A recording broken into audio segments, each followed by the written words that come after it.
Probably one of the saddest things to happen as of recent.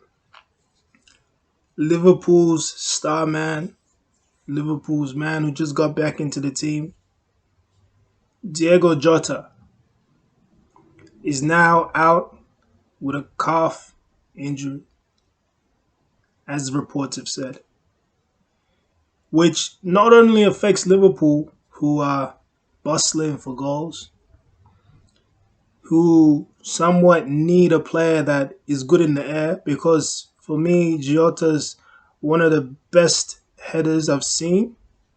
He's predominantly now his form since last year that I've seen him in. He predominantly scores 90% of his goals by his head,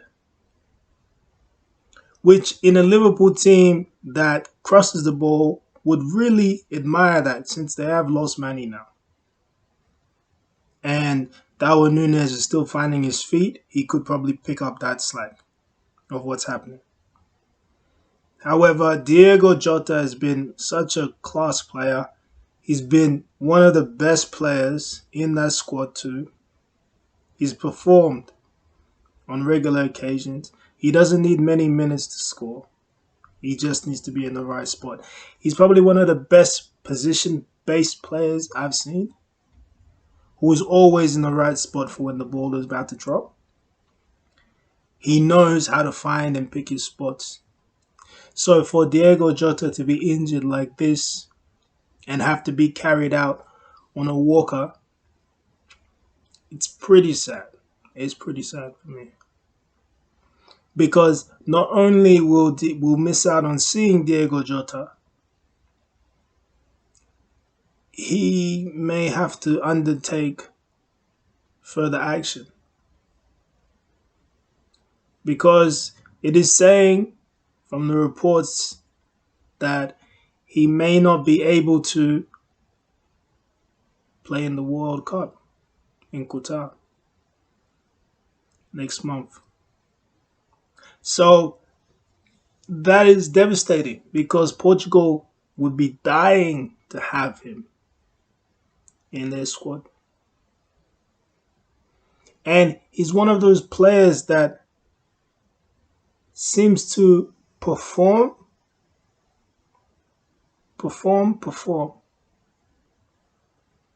You know? So it's difficult.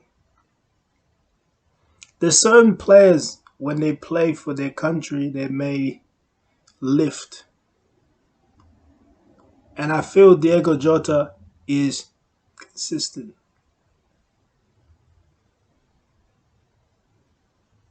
There's certain players, what I mean is a player like Bruno Fernandes and Bernardo Silva. Bernardo Silva is another consistent guy, but Bruno Fernandes, he kind of drops off for his country. And that form has found its way back into this Man United current thing. But never mind that. A player that is Depay. Depay plays excellent for Netherlands.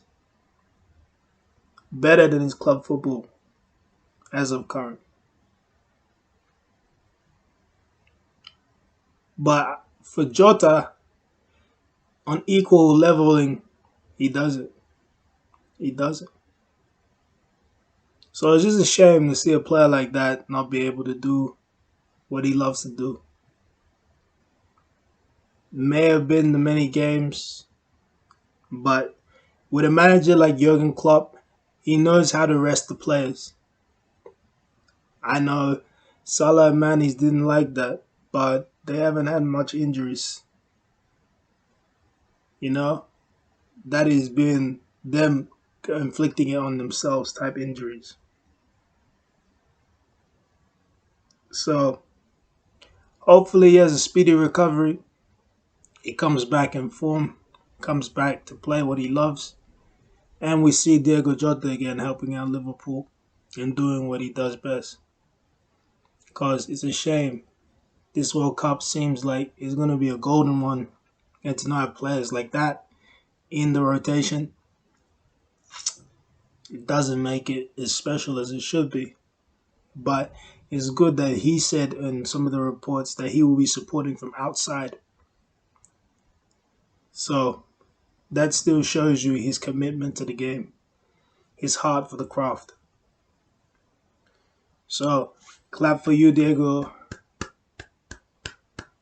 Good on you, Jota, for showing us how you can still be a member of this game, even with injuries, even without, trying being on the pitch. You still showing us that there's quality out here. So yeah, speedy recovery, man.